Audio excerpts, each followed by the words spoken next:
Hello, Dave Grammersdorf again, and I'd like to share with you a few tips today for when you're using Pear Deck for a teacher-paced lesson or presentation.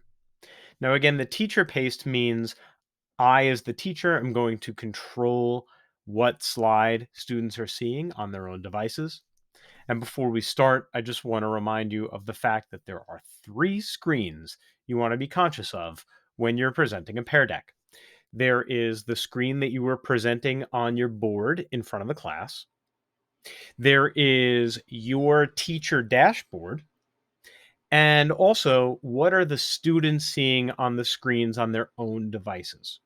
So we're going to keep flip flopping between those three different screens so that you see what is being viewed at every moment from by the teacher and by students. Okay, so I'm back in this presentation I made called Fractions on a Number Line. And this was something I actually used with my class to get an idea of how they were doing with placing fractions on a number line. Uh, so there are some features of Pear Deck specifically in this teacher dashboard that can be really, really helpful when it comes to presenting a lesson like this. Let me start by flipping to the very last slide. Now, on this slide, I have it in grid view. I am looking at a grid view of all of my students' responses to this question. Now, what did they see on the board while this was happening? They saw this. Where does 1 and 1/4 belong on this number line? So this was one of those activities where they had to place a marker on the number line to show where they think 1 and 1/4 would be. That's the kind of Pear Deck question I used with this slide. So when students were here, they saw something like, let's say, this. So this is their view, all right? And students could take this marker and they could move it and put it wherever they thought 1 and 1/4 belonged on the number line. So let's pretend I'm not sure where 1 and 1/4 goes, so I'm going to guess that it goes here, about where 1/4 would go. All right, so my teacher has the question up on the board. I'm doing this here on my screen. Now, my teacher can do something really cool. He or she can long press on the lock screens button, and look what pops up, a timer. So I can give kids 30 seconds, 1 minute, or 3 minutes to do the activity on this screen. So let's say I let them work for a little while, and then I say, okay, 30 seconds left. Watch what my student view looks like. I have a countdown timer now on top of the screen. So I know when it's going to get closed out.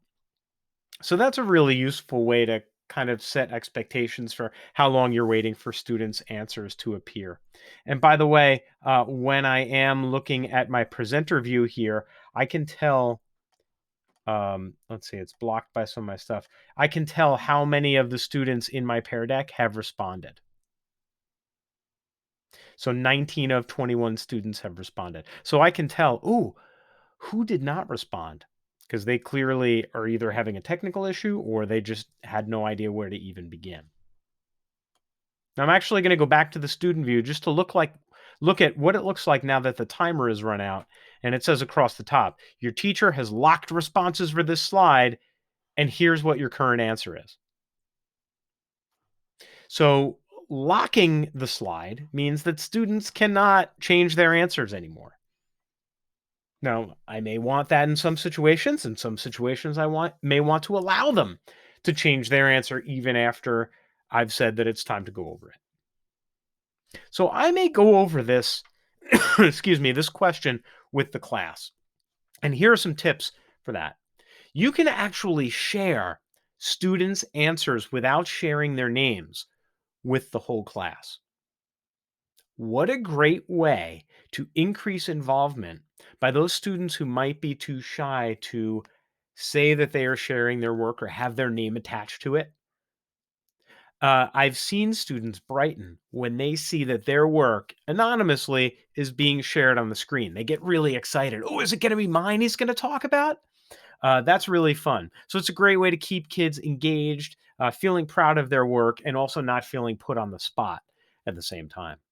Now, I can pick out specific answers that I want to share with the class. Here's how I'm going to do it.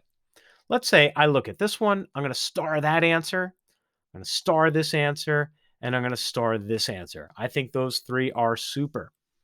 How do I show it with my class? Well, there's this button down here called Show Responses. When I click Show Responses, now my students can see those responses. Let's see what it looks like from the student view. Look at this. So the student view, I'm only seeing my own answer that I gave. So where are those responses being shown? They're being shown on the board. Remember, that's that other screen. So I, as a student, can still see my own answer, and I can look up at the board and I can see the answers being shared by my teacher. Now, this is what you would see on the board in front of the classroom. And notice it's only the three examples that I starred. Okay, now as a teacher, I can go through them one by one in this list layout, right? Oh, wow, look at this answer. What do you all think of this, boys and girls? Great. Oh, wow, this one looks just the same. And look, a third student, almost exactly in the same spot. Looks like we've got the right answer here, kids. Okay. Or, I can do the grid view and see all of the answers that I'm sharing at once. There's also overlaid layout, which actually puts all three answers in the same view. How cool is that? So now I can see all three of those students answered right next to each other. By the way, if you don't star any, I would see everybody's answers all at once in this view, right on top of each other, which is a really neat way to do that. Let me actually show you what that looks like. Let me go back and unstar those three. Now let's go back to the board view, see what it looks like. Okay, here's the grid with everyone's answers. Here's all overlaid. Wow. So I can see a pretty good cluster where the correct answer is. I had a handful of kids putting the answer at 1.5, and 1, 2, 3, 4 students actually thought 1 1/4 was less than 1. Great formative assessment here, right? Because now I can later on go through that, pick out who are those four that thought 1 1/4 was less than 1 whole. I'm going to pull them in a group and talk to them about it. Or I could do something else. I could even comment. So I can look at somebody whose answer was incorrect, like this person here, and I can click in Leave Feedback, and I can actually leave feedback for that student. So I'm going to pull that up again and I'm saying this out loud to remind myself I'm going to blur out this student's name in the video. So I can leave a comment for this student and say, please double check your answer. Are you certain that 1 1/4 is less than 1 whole? I can send that feedback.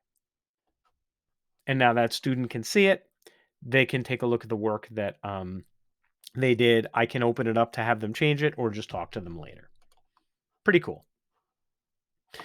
So those are a few of the tools that I have available to me here in this teacher dashboard, right? I can now hide responses, pull those responses down off the board, and it's back to just the question up on the board. And I can even, after going over it, I can unlock screens again and allow students to go in and fix their answers. So if I do that now after our discussion, I can go back in, oh, good, I can fix it. 1 1/4 was here. Okay, so those are a few of the tips that are available to us as we're using Pear Deck with your whole class in a teacher-paced lesson. If you have any questions, I would say the first thing to do is just dig around in here. If a button is there, it's meant for you to click it, right? The developer wouldn't put a button there if they didn't want you to touch it. So click things, play around, experiment, see what other features this program has in store. And if you have any questions, of course, just email me. Happy to help anytime.